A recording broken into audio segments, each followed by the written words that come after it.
Oke, selamat pagi semuanya. Ini kok yang datang cuma 4 ya?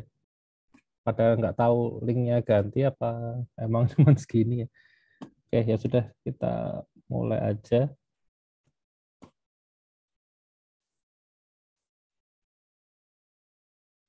Jadi hari ini materi kita itu tentang ini ya, judulnya kelas dan objek ya. Sebenarnya ini kan materi tentang object oriented programming ya. Dasarnya itu kan ngomongin kelas dan objek. Nah, di struktur data itu kita bahas sedikit karena sebenarnya apa namanya? eh, Object oriented programming itu juga nggak bisa lepas dari yang namanya struktur data.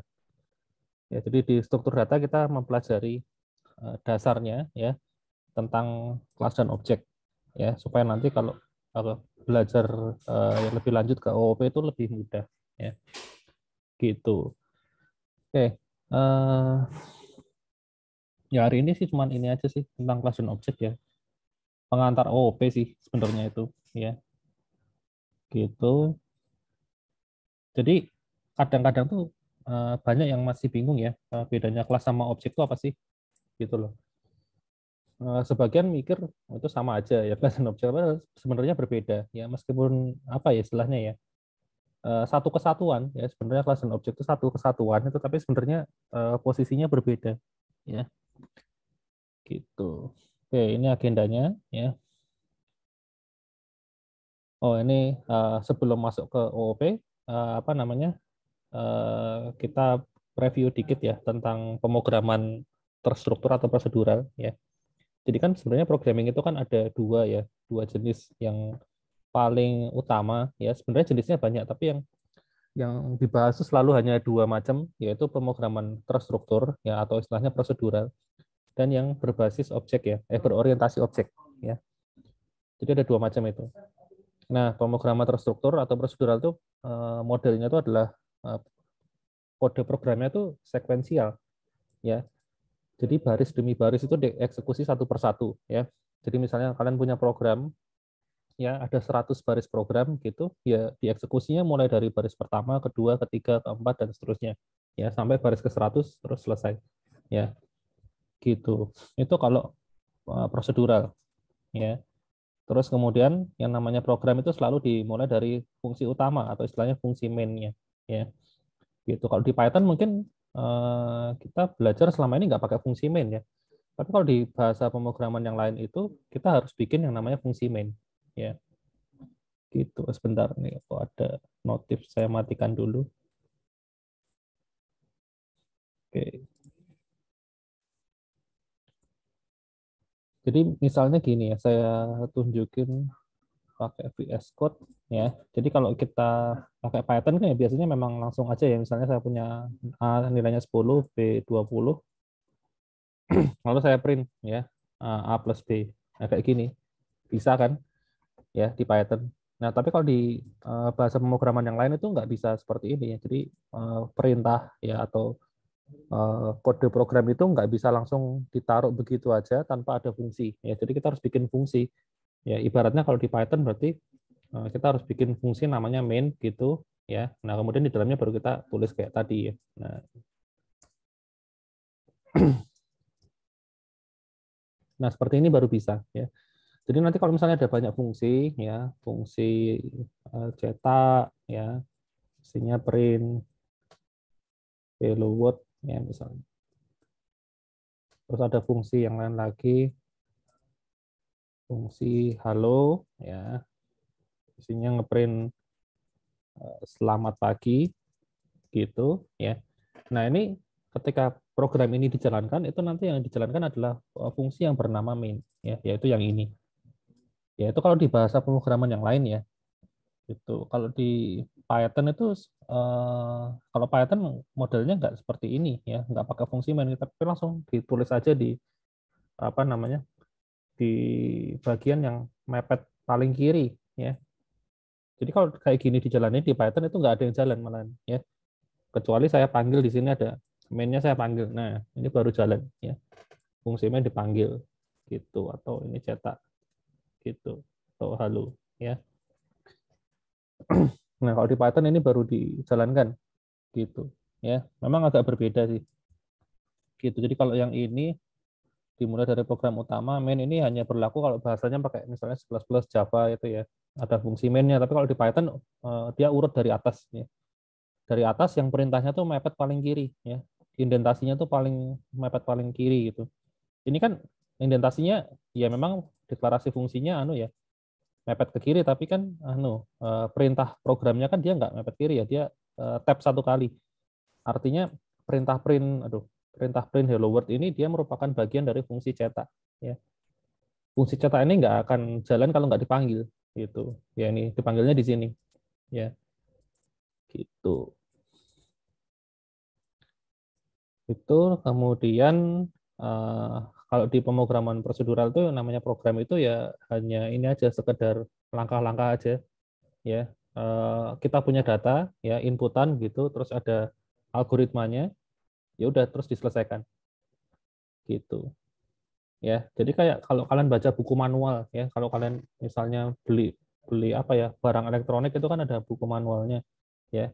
Biasanya ada petunjuknya nomor satu, nomor dua, nomor tiga, nomor empat ya. Langkah-langkahnya suruh ngapain itu kan ada ya. Ya kurang lebih seperti itu, yaitu prosedural. Terus apa lagi ya? Nah, pendekatannya pakai pendekatan top down ya. Kita lihat dulu masalahnya secara garis besar apa, terus kita pecah ke yang kecil-kecil ya. Gitu. Jadi kalau kita misalnya mau menghitung apa luas lingkaran gitu ya. Oke, kita mau menghitung luas lingkaran itu problem besarnya ya. Terus kita pecah ke yang lebih kecil apa misalnya. Ngitung luas lingkaran kita butuh eh, tahu jari-jarinya berapa ya. Terus pi-nya berapa ya, kalau pi nggak bakal berubah ya konstan kan ya, paling cuma jari-jari ya, atau misalnya segitiga lah, segitiga ya. Kita mau ngitung luas segitiga itu adalah problem besarnya, topnya ya. Terus problem kecilnya apa ya, problem kecilnya adalah ngitung luas segitiga butuh alas sama tinggi ya, misalnya kayak gitu. Terus rumusnya apa, oh rumusnya setengah kali alas kali tinggi misalnya kayak gitu. Ya itu. Jadi yang selama ini kita pelajari itu adalah pemrograman yang ini ya, prosedural atau terstruktur. Ya, itu. Nah, kalau misalnya sekarang pemrograman berorientasi objek bedanya apa? Nah, bedanya adalah kalau berorientasi objek itu eksekusinya enggak selalu dari atas ke bawah ya. Maksudnya dari baris satu, baris dua, baris tiga gitu enggak. Kadang-kadang dimulainya misalnya baris ke-10, nanti loncat ke baris satu, nanti loncat ke baris 20, nanti ya kemana lagi gitu ya. Intinya bisa loncat-loncat. Ya. Tergantung modul mana yang dipakai, dan itu pun filenya nggak cuma satu ya. Jadi kalau kalian bikin program yang berorientasi objek ya, OOP begitu, filenya biasanya banyak ya, nggak cuma satu, tapi filenya ada banyak sekali ya. Kalau prosedural ini filenya cuma satu aja bisa ya. Jadi mau programnya seberat apapun, dibikin filenya cuma satu itu bisa ya. Satu file aja ditumpuk semua gitu. Nah, kalau yang apa namanya prosedural nggak bisa dibikin jadi satu file doang, nggak bisa, pasti harus dipisah-pisah karena basisnya adalah objek ya atau kelas tadi ya. Jadi satu file itu disebut sebagai satu kelas itu satu file ya. Gitu. Jadi kalau filenya ada 5 berarti ada 5 kelas ya. Gitu. Oke. Kemudian objek paradigmanya terbalik ya. Kalau tadi kan top down kalau prosedural, tapi kalau OOP itu bottom up ya, dari bawah ke atas. Jadi kita harus lihat dulu komponen-komponen kecil-kecilnya itu apa aja ya, baru kita bisa digabung-gabung sampai jadi penyelesaian untuk masalah yang besar ya. Bedanya di situ. Ya karena paradigmanya beda, otomatis pendekatannya juga lain ya. Itu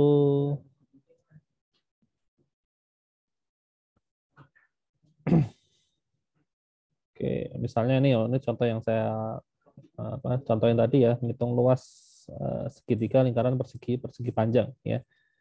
Nah, sebenarnya gini, kalau misalnya ditanya ya bagus mana sih sebenarnya antara prosedural sama OP gitu. Sebenarnya ada kelebihan dan kekurangannya masing-masing ya. Jadi bukan berarti sekarang kan memang kalau misalnya kita kerja gitu ya, bikin program ya pasti pakainya OOP ya. nggak mungkin pakai prosedural. Cuma kenapa prosedural kok sampai sekarang masih ada gitu?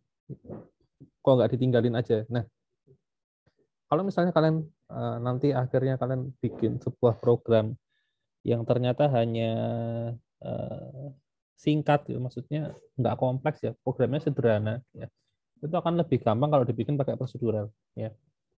Tapi kalau programnya kompleks, nah itu cocoknya pakai OOP. Nah, contohnya gimana? Contohnya misalnya kalau misalnya kalian saya suruh bikin program untuk menghitung apa namanya luas segitiga misalnya, udah gitu doang. Ya mending pakai prosedural, ya nggak usah pakai OOP. Ya cuman ngitung segitiga doang kok. Ya pakai prosedural aja, lebih cepat. Ya paling nggak nyampe 5 menit kelar. Ya kalau pakai OOP bisa lebih lama. Ya gitu. Nah, tapi kalau misalnya kalian disuruh bikin program yang ngitung segala jenis bangun datar, bisa segitiga, bisa lingkaran, bisa persegi panjang. Jadi yang dihitung tuh nggak hanya satu macam, tapi banyak macam. Nah, itu akan lebih enak kalau pakai OOP, ya, gitu. Nah, katakanlah sekarang misalnya hanya menghitung 4 macam ini ya, segitiga, lingkaran, persegi panjang. Nah, kalau suatu hari nanti misalnya ada bangun datar yang lain misalnya jajar genjang atau trapesium atau belah ketupat ya mau nambah ya di kemudian hari itu kalau pakai OOP itu jauh lebih mudah ya. Jadi mau nambahin bangun datar yang baru itu lebih gampang ya. Jadi salah satu kelebihannya OOP itu adalah masalah ini ya apa istilahnya scalability ya scalingnya. Jadi kalau misalnya tiba-tiba programnya jadi tambah kompleks itu nggak masalah ya bisa disesuaikan. Perubahannya nggak banyak. Tapi kalau pakai yang prosedural, ya tiba-tiba kalian harus nambah beberapa bangun datar yang baru, nah itu repotnya setengah mati ya kalau pakai prosedural. Ya. Karena kan filenya kan dicampur jadi satu, nanti kan harus ngedit banyak ya. Belum lagi nanti kode program yang lama malah rusak, takutnya seperti itu. Ya, jadi kalau misalnya apa namanya rumit ya programnya itu kompleks ya mending pakai OOP ya jangan pakai prosedural nanti untuk pengembangannya susah gitu ya itu perbedaan intinya ya kurang lebih seperti itu nah makanya kalau untuk perusahaan itu pasti pakai OOP ya karena perusahaan itu kan pasti bikin program ya skala besar ya nggak cuma program ecek-ecek kecil-kecilan tapi pasti programnya gede gitu ya mau dipakai orang banyak ya makanya pakainya selalu OOP ya gitu oke kemudian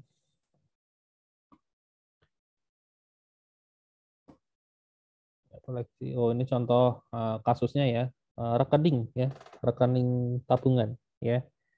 Jadi kan tadi kan anu ya apa namanya? Di OOP itu kan anu ya, ada dua istilah ya, kelas dan objek ya. Seperti judul babnya ini kan kelas dan objek itu kan merupakan eh, dasar dari OOP. Nah, itu maksudnya apa sih kelas dan objek? Nah, sekarang gini, misalnya saya ambil contoh ya, rekening ya, ada kasusnya rekening. Rekening bank itu kan bisa macam-macam ya. Banknya sendiri bisa macam-macam ya, ada bank BRI, BCA, ya, dan lain-lain gitu ya. Bahkan di misalnya banknya sama-sama BCA pun ya, itu pun bisa jenisnya beda-beda. Ada yang tabungan yang silver, ada yang gold, ada yang platinum, ada yang diamond itu pun juga beda-beda ya. Potongan per bulannya lain-lain ya. Jadi meskipun kita cuma bilang rekening gitu, tapi ketika dijabarkan ternyata luas banget ya rekening itu ya. Ya tadi banknya bisa beda, terus dalam satu bank pun juga apa jenisnya juga bisa macam-macam ya bisa dipecah-pecah lagi gitu. Nah terus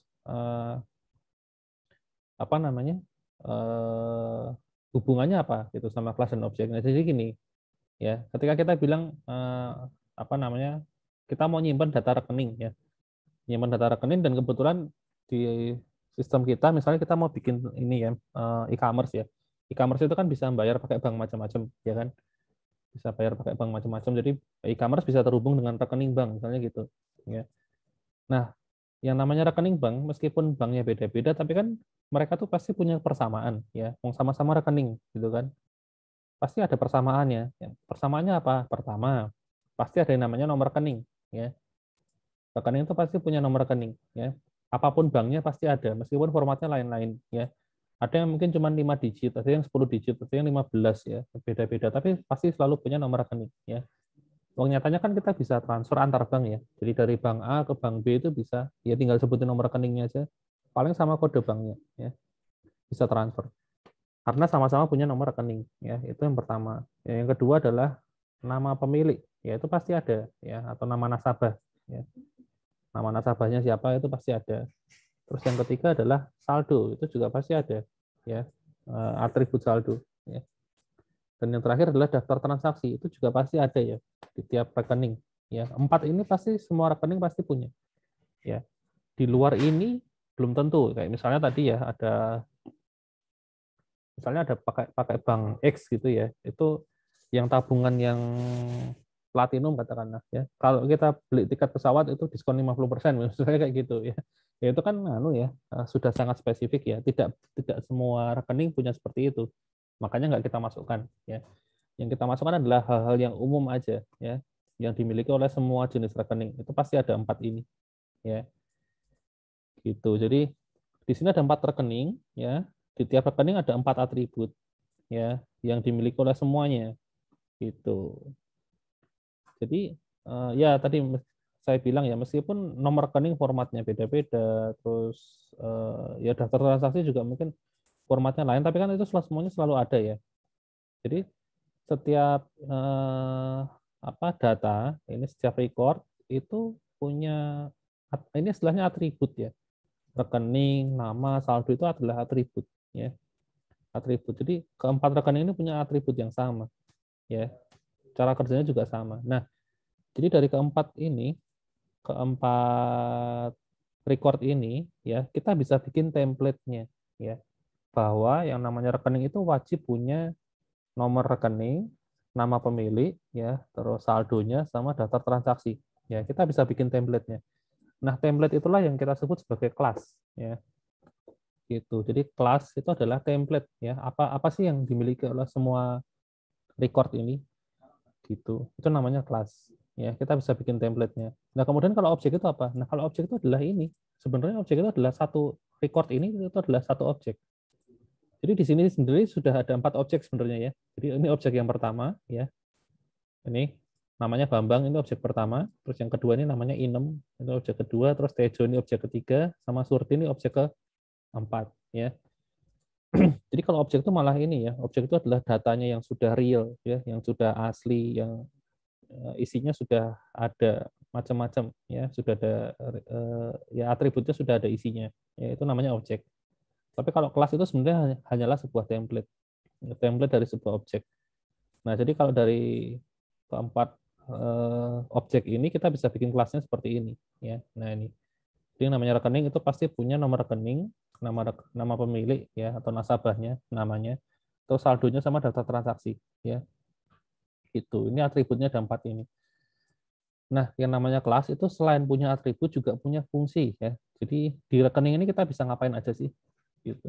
Nah, kalau kalian paling gampang buka aja kalian, kalau misalnya ada ATM ya, kalian masukin kartu ATM, kalian bisa ngapain aja. Pasti bisa nabung ya, simpan uang pasti bisa. Kalau ATM-nya bisa store ya pasti bisa store ya. Terus ambil uang jelas bisa, transfer bisa, cek saldo bisa ya.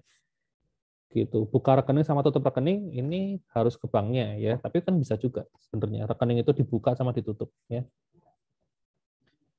Ya sederhananya sih hanya ini aja ya. Kalau mau diimprove ya sebenarnya bisa bisa macam-macam ya. Bisa bisa apa namanya? Bisa bayar listrik, bayar pulsa, kayaknya semua semua rekening sekarang bisa ya. Itu kalau mau ditambah, tapi dibikin yang simple aja seperti ini ya. Nah, inilah namanya sebuah kelas ya.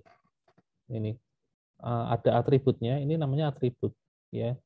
Atribut itu datanya ya, variabelnya apa aja, terus kemudian fungsi-fungsinya ini kan fungsi ya. Ini bentuknya adalah kata kerja ya. Buka rekening, buka itu kan kata kerja ya. Simpan, ambil, transfer, cek, tutup itu semuanya kata kerja ya.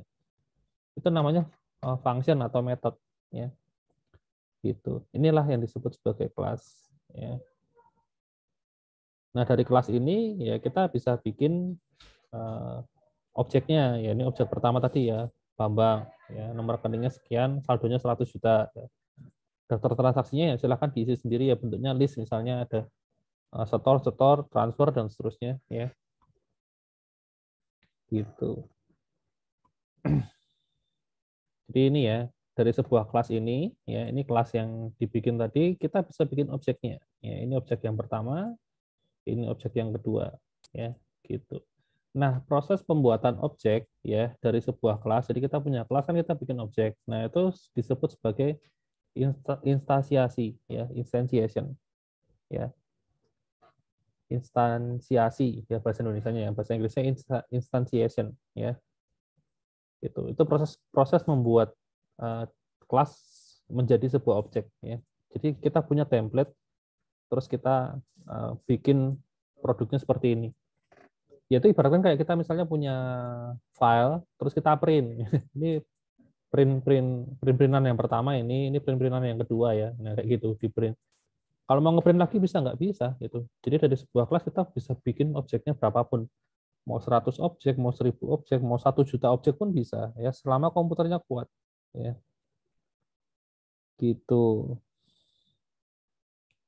Sampai sini paham ya bedanya ya kelas sama objek.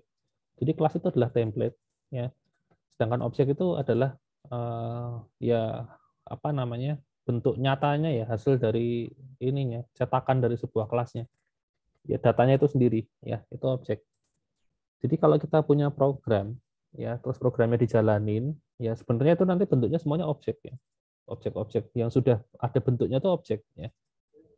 Gitu. Kelas itu kan ketika kita coding ya, kita bikin template itu namanya codingnya bentuknya kelas ya.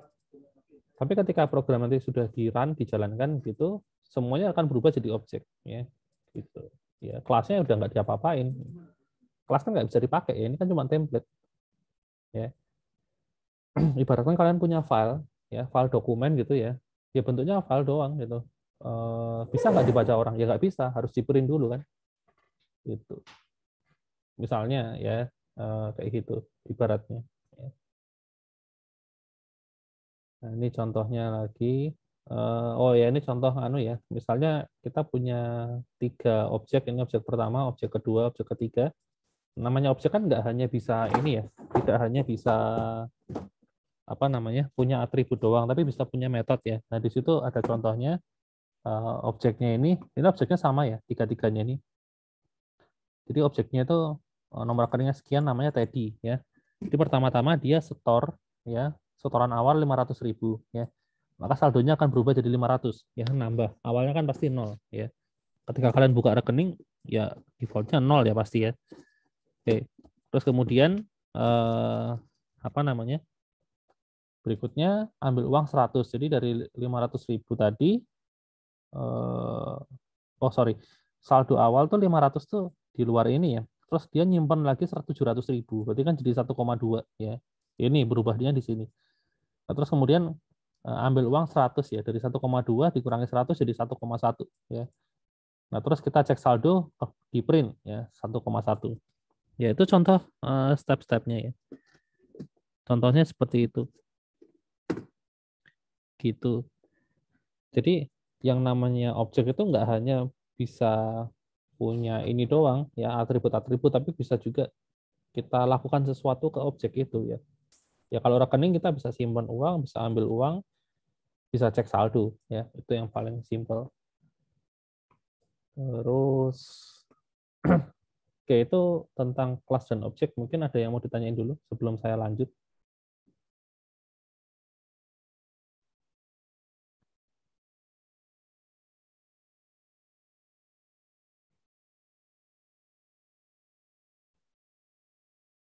Adakah?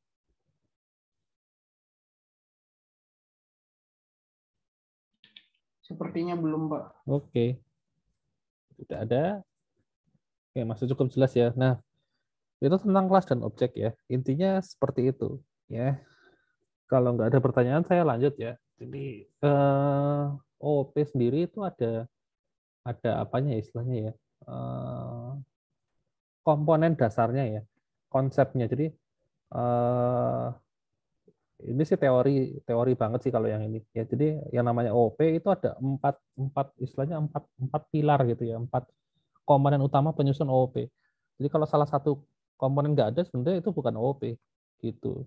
Nah, jadi ada empat komponen utama sehingga program itu bisa disebut oh ini berbasis objek, berorientasi objek. Ya. Oh ini bukan. Nah penentunya adalah empat ini. Ya. Yang pertama adalah abstraksi, ya abstraction itu harus ada. Jadi abstraksi itu adalah proses mendefinisikan kelas. Ya. Jadi kalau kita misalnya mau bikin rekening tadi ya, coba kalian bikin sistem untuk nyimpan apa data rekening bank, misalnya kayak gitu. Ya. Nah itu kan kalian nggak mungkin langsung coding seketika, itu nggak mungkin ya. Kalian pasti mikir dulu ya, mikir rekening itu punya apa aja sih? Oh punya nomor rekening, punya nama nasabah, punya saldo dan seterusnya, ya macam-macam apa namanya atributnya. Nah itu namanya proses abstraksi.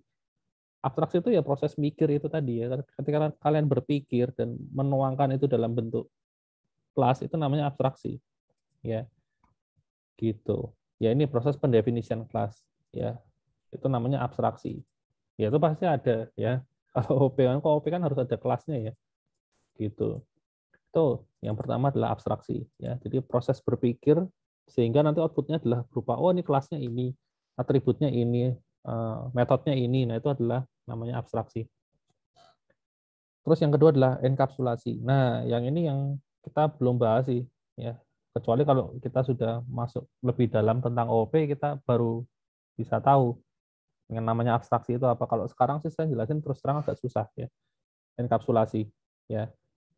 Jadi enkapsulasi itu istilahnya apa ya, melindungi data ya. Jadi ketika kita kan di apa namanya di dalam sebuah kelas kan kita punya atribut ya, atribut atau data ya kan, kita punya macam-macam atribut. Nah kita tuh harus melindungi ya, harus melindungi data itu supaya nggak bisa apa namanya diotak-atik sembarangan. Misalnya gini, ada satu rekening ya, dia punya saldo 500.000 katakanlah ya, ada saldo 500.000. Nah, kemudian bisa nggak kalau misalnya nih program itu kita apa namanya ambil duit 1 juta ya, posisinya saldonya hanya 500 tapi kita mau ambil 1 juta. Nah, itu kalau di OOP itu proses validasi atau pencegahan itu dilakukan di step ini, enkapsulasi. Ya. Makanya enkapsulasi itu artinya ini disebut juga sebagai data hiding ya, untuk menjamin integritas data ya. Jadi kalau ada perubahan nilai itu bisa diawasi dan dikontrol ya. Contohnya tadi saldo ya, punya saldo 500 mau diambil 1 juta ya kan harusnya nggak bisa ya. Nah itu dilakukan di tahapan ini. Enkapsulasi itu adalah semacam ya proses validasi, bisa dibilang validasi atau apa istilahnya ya, data hiding tadi ya, protection gitu ya, kita melindungi data supaya nggak bisa diotak-atik sembarangan. Namanya enkapsulasi. Terus kemudian yang ketiga adalah inheritance, yaitu adalah konsep pewarisan. Ya. Jadi kalau kita misalnya kan kita kan di OOP itu kan pasti kelasnya ada banyak ya, ada banyak sekali kelas ya, ada banyak nanti akhirnya ada banyak objek.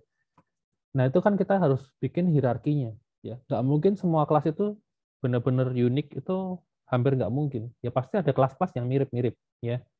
Kalau semua kelas itu sifatnya unik, nah itu programnya pasti akan berat ya.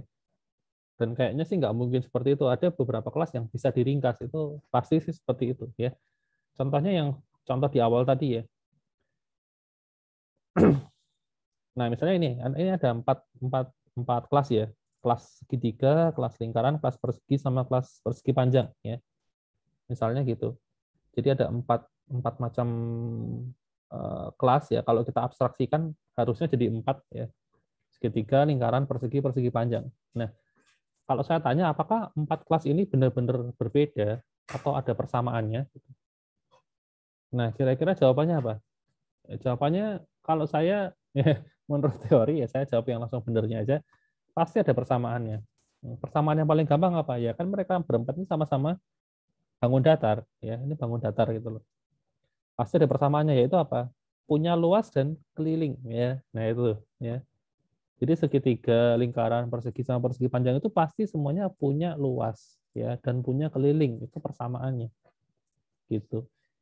Nah karena mereka punya persamaan, ya, punya luas dan keliling, maka bagian ini, ya, ini kan nanti luas sama keliling itu kan bakal dibikin dalam bentuk metode, ya. Ada hitung luas sama hitung keliling, ya, biasanya kayak gitu. Nah, untuk metodenya itu bisa disimpan ke dalam sebuah kelas yang merupakan ini, ya, persamaan dari semua kelas yang ada di sini. Misalnya kita bikin kelas namanya kelas bangun datar, ya. Nah, karena semua bangun datar punya luas sama keliling, maka di dalam kelas bangun datar itu kita taruh ada metode luas sama metode keliling. Nah, taruhlah di sini. Nah, kemudian dari kelas bangun datar ini tinggal dibikin turunan atau anaknya, ya. Kelas bangun datar punya anak segitiga, lingkaran, persegi, persegi panjang. Nah, ketika kita bikin anaknya, ya, anak dari bangun datar misalnya segitiga, otomatis dia akan langsung punya ini, luas sama keliling, ya. Demikian juga lingkaran, dia punya luas sama keliling langsung, ya. Persegi juga sama, persegi panjang juga sama. Gitu. Karena mereka semua merupakan anak dari bangun datar, ya. Nah, itu akan lebih ini, lebih efisien, ya, secara programming. Dan nanti ketika kita bikin ada kelas baru misalnya jajar genjang atau trapesium, itu tinggal bikin aja sebagai turunan dari bangun datar juga, ya. Gitu. Nah, itulah yang disebut sebagai tadi inheritance. Inheritance kan artinya pewarisan, ya. Pewarisan. Jadi kita bikin kelas baru, ya, dari kelas yang sudah ada. Ya, kelas barunya tadi ya kayaknya contohnya kayak segitiga lingkaran, ya. Dari kelas yang sudah ada, kelas yang sudah ada itu kelas bangun datar, ya. Kan kita sudah punya kelas bangun datar, kita tinggal bikin turunan-turunannya aja, ya. Gitu. Ya, kelas bangun datar disebut sebagai parent, ya, atau induknya. Oke, terus kemudian konsep yang terakhir adalah polimorfisme. Nah, ini adalah konsep yang paling kompleks, ya. Jadi polimorfisme ini sebenarnya masih berhubungan dengan inheritance, ya. Polimorfisme ini adalah kemampuan sebuah objek untuk beradaptasi, ya. Jadi kalau misalnya contohnya apa ya? Kayak ini nih, kayak Google Maps, ya. Kalian pernah pakai Google Maps kan pasti. Kita hitung jarak dari satu titik ke titik yang lain. Misalnya kalian dari rumah atau kos kalian mau pergi ke mall gitu, ya, atau ke tempat wisata gitu. Kalian cari di Google Map. Nah, di situ kan pasti ada ininya, ya.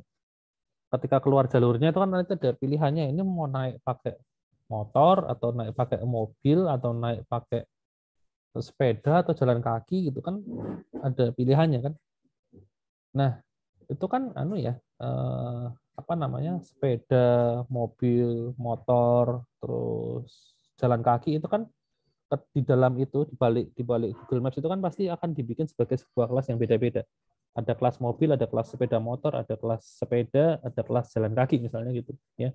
Ada 4 kelas, tapi semuanya itu kelas, masing-masing kelas itu bisa melakukan pekerjaan yang sama, ya, untuk apa namanya, untuk sebuah fungsi atau menu tertentu, yaitu menu cari rute tadi, ya. Nah, itu yang disebut sebagai polimorfisme, gitu. Jadi kalau misalnya intinya tadi ada sebuah fungsi, ya, fungsinya itu butuh kendaraan, ya, apapun kendaraannya, pokoknya fungsinya itu cuma butuh kendaraan. Nah, kendaraannya sendiri ada macam-macam, ada mobil, ada motor, dan seterusnya.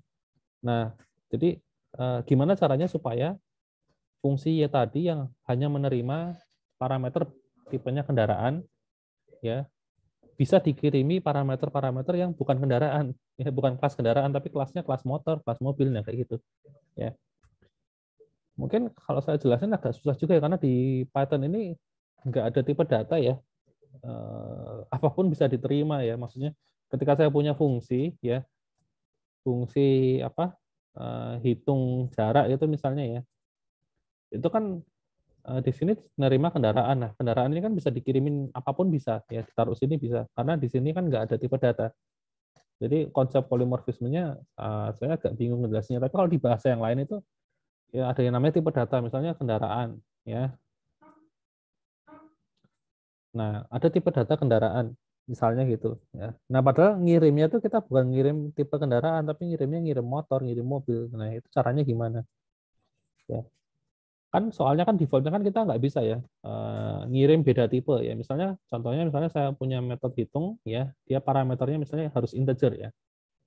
Tapi kita ngirim ke sini itu tipenya string. Nah, ini kan pasti error ya. Wong ini string, kok ini integer. Ya sama kayak tadi ya. Di sini kendaraan ya. Nah, di sini bikin itu apa namanya? eh yang dikirim itu motor gitu misalnya ya. Saya punya motor X gitu ya. Ninja ya, Kawasaki Ninja misalnya. Nah, ini saya kirim X-nya ke sini. Nah, ini pasti error defaultnya ya. Karena X ini tipenya motor, padahal fungsi hitung ini nerimanya adalah kendaraan. Nah, itu defaultnya error. Nah, gimana supaya nggak error? Nah, itu ada ini tekniknya namanya polymorphisme. Itu sih 4 konsep dasar OOP ya. Jadi kalau nggak punya salah satu, berarti dia sebenarnya bukan OOP.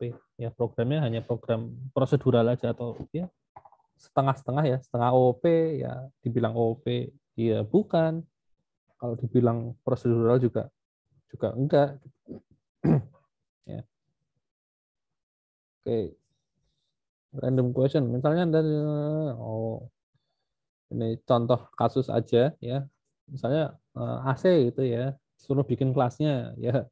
Paling gampang atributnya ya jelas ada suhu ya. AC kan bisa di setel suhunya, terus kecepatan kipasnya ya, fan-nya, terus apalagi ya atribut dari AC, modenya ya.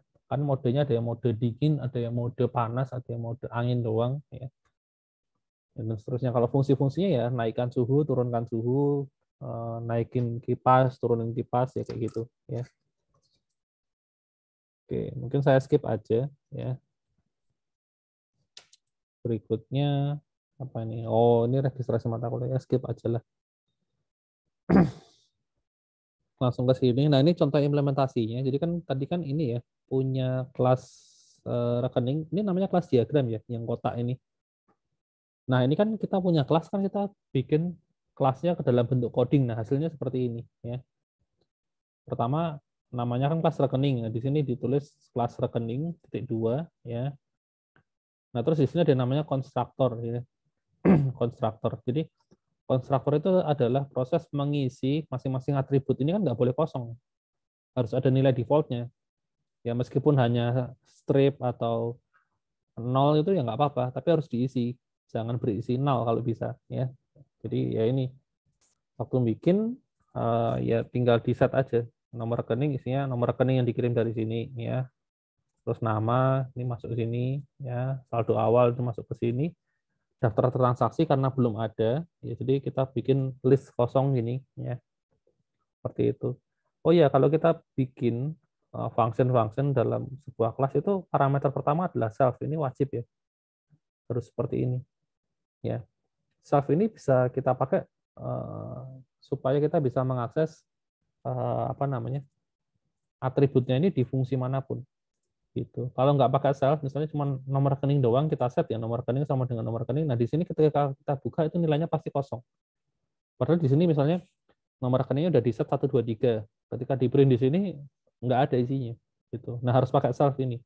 Kalau pakai self ini ya kita isi seperti ini, terus kemudian di sini kita print self dot nomor rekening, nanti pasti keluar ya ada isinya gitu. Oke, ini oh ini sama sih, cuman anu aja. Beda ininya, nunjukin bahwa ini harus diisi ya. Sudah saya jelasin. Nah, terus ini kan bikin kelasnya ya. Terus kalau caranya bikin objeknya gimana? Nah, ini caranya bikin objek, misalnya saya bikin variabel namanya rekening yuan gitu. Nah, di sini kita tulis nama kelasnya pakai sesuai di sini, R-nya besar ya. Nah, harus huruf awalnya harus besar ya, nggak boleh kecil. Nah, di sini kita bikin R besar ya, rekening gitu, terus kemudian kita masukin sesuai urutan di sini ya, selfnya nggak dihitung ya, ini dianggap nggak ada.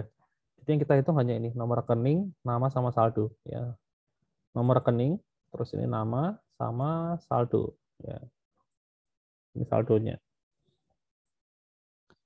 gitu. Terus kemudian kalau mau ini ada fungsi simpan uang sama ambil uang ya. Ya, simpan uang 5 juta. Ya, yang dilakukan adalah kalau jumlah uangnya lebih gede dari nol, maka apa namanya? Saldo plus setorannya. Jadi saldonya tadi misalnya awalnya berapa? 10 juta ditambah dengan 5 juta, ya. Jadilah 15. Itu.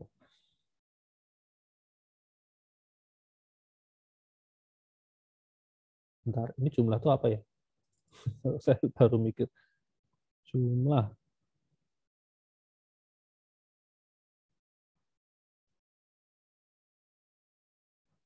Kayaknya langsung aja ya kalau saldo ya.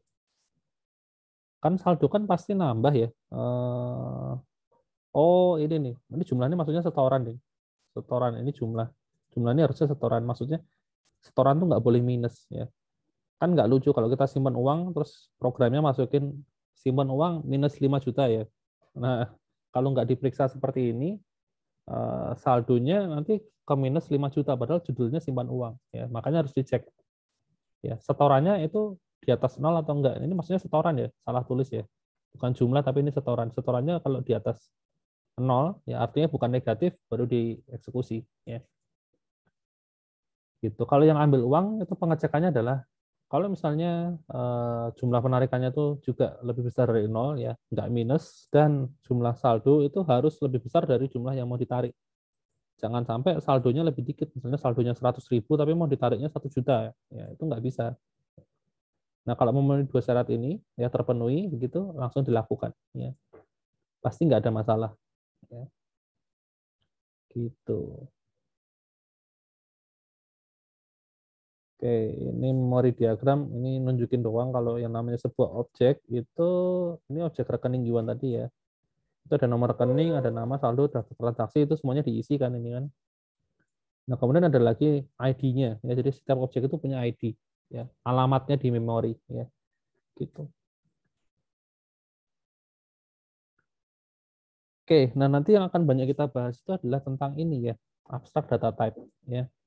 Jadi eh, kita tuh bisa bikin struktur data yang tidak ada di Python ya. Kita bisa bikin itu. Jadi di Python itu nggak ada, kita bisa bikin sendiri ya. Struktur data yang kita butuhkan, yang di Python nggak ada. Gitu. Itu namanya abstract data type. Ya. Gitu. Itu nanti akan kita pelajari sampai sampai akhir semester itu sebenarnya cuma ngomongin ini ADT, tapi sebelum masuk ke situ kita harus belajar tentang kelas dan objek dulu. Ya, karena untuk bikin ADT kita butuh kemampuan dari sebuah kelas ya. Gitu. Contohnya salah satunya adalah queue ya. Ini adalah salah satu contoh struktur data ya. Sistemnya first in first out ya. Di Python kan nggak ada. Python kan adanya cuma list, set, dictionary, tuple, frozen set, gitu doang kan. Nggak ada queue, nggak ada stack. Meskipun kalau mau cari library-nya ya ada, tapi ya kita coba bikin sendiri aja ya. Supaya nanti kalau ada mau bikin ADT yang lain lagi, struktur data yang lain lagi yang memang nggak ada library-nya dan nggak ada di Python, ya kita bisa bikin gitu. Terus perbandingan Python versus Kotlin versus Java versus C Sharp versus Swift ya. Jadi kalau di bahasa yang lain itu akses ke membernya itu dibatasi ya. Teman kalau di Python itu tidak dibatasi ya. Ini saya agak susah juga jelasinnya karena harus tahu dulu di bahasa lain kayak apa. Jadi di bahasa yang lain itu eh, atribut-atribut ini tuh bisa kita kasih batasan. Jadi yang bisa mengakses hanya kelas tertentu aja itu bisa ya. Jadi misalnya saldo ini nggak boleh diakses oleh siapapun. Tapi nomor rekening sama nama pemilik itu boleh diakses oleh siapapun. Nah, itu bisa dibikin seperti itu. Itu dibikin pakai simbol-simbol ini loh. Minus, minus, minus ini plus, plus, plus ini ada maksudnya. Minus ini artinya private, plus ini artinya public. Kalau pengen supaya nomor rekening bisa dilihat semua orang, ini diganti jadi plus ya, public. Kalau minus ini dia nggak bisa dilihat oleh siapapun. Ya, gitu. Jadi nanti keywordnya di programnya tinggal tambahin aja public, private, terus ada lagi protected sama public, private, protected sama default ya. Gitu. Jadi kalau di bahasa yang lain itu ada semua ya, tapi kalau di Python nggak ada. Jadi Python tuh asumsinya semuanya public ya. Ini semuanya public. Itu. Oke, ada yang mau ditanyakan mungkin sampai di sini? Sudah habis data materinya. Adakah yang mau ditanyakan dulu?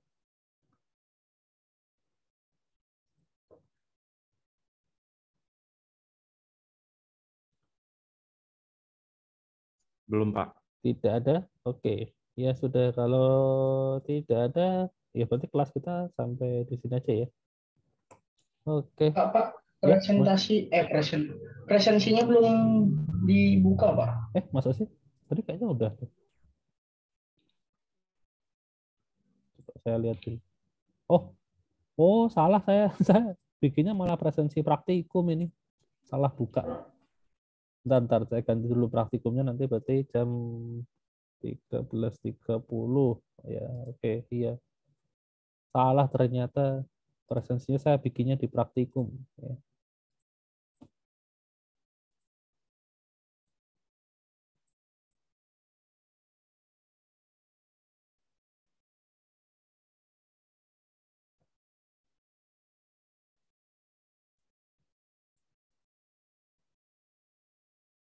Oke, sudah. Silahkan presensi. Ya. Iya, salah tadi nambahinnya. Oke, ada lagi yang mau ditanyakan? Oh iya, nanya laporan gimana?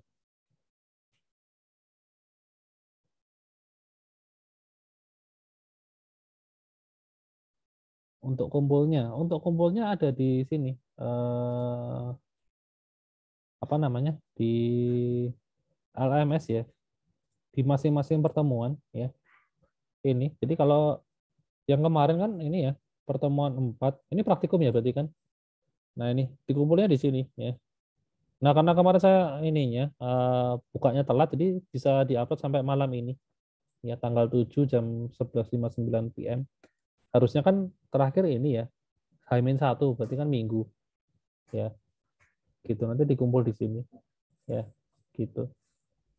Nanti yang pertemuan 5 juga di sini, pokoknya di masing-masing pertemuannya ya. Oke. Ada lagi mungkin?